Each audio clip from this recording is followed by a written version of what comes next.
So, as I have told you, this language processor is of three types.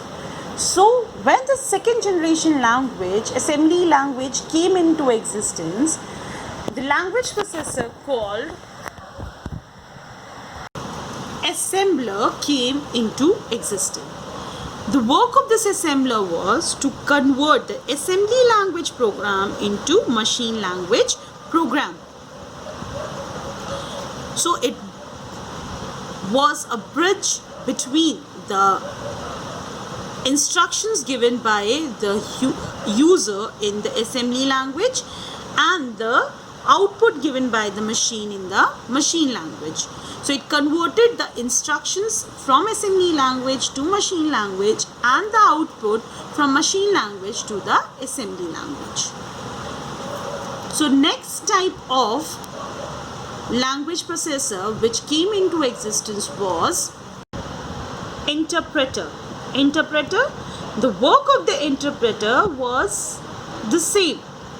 That was converting the high level language to the machine language and machine language to the high level language. So the instruction given by the users in the high level language was converted into the machine language and conveyed to the machine, whereas the output given by the computers in the machine language was converted into the high level language and displayed to the users. Now, the basic features of this interpreter was it converts one instruction of source code into object code at a time. So, if you are given 10 instruction, it will convert all the instruction one by one. So, one instruction at a time. So, when that instruction is executed, the next instruction will be interpreted. So, it does not convert the whole in one go. It converts one instruction at a time. So, if there is an error in that instruction, it will not be interpreted till you correct it. So, if that first instruction is having an error, it won't be executing further, it won't be interpreting further till that error is rectified.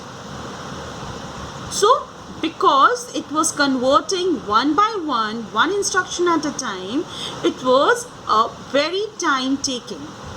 So, the execution was very slow. To overcome this drawback came the third type of language processor, which was compiler. So, what does compiler do? The work of interpreter and compiler was same. It converted the high level language to machine language and machine language to high level language. But the difference between the two was the compiler converts the complete source code into object code at one go. So that means if you are given the 10 instruction, it will convert all the 10 instruction at one go.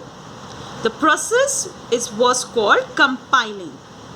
A compiler also gives a list of errors which you should correct and recompile the source code. So if that source code is having any error, it will give all the list of the error in one go and will ask the user to correct it, and again it will convert the whole source code in one go. The compile object code can be executed at a time you want without needing the source code.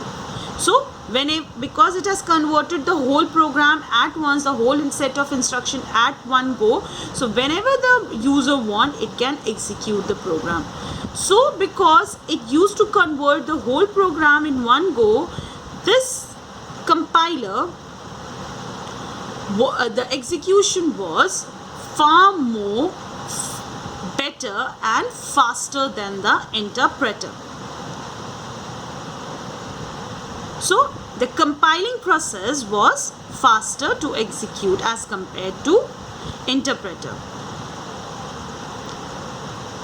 So, the basic difference between the compiler and the interpreter was that interpreter First point, it converts one instruction at a time, and compiler converts all the instructions at one go.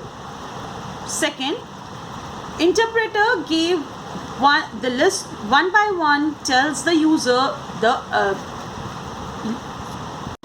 errors, and compilers gives the list of error in one go.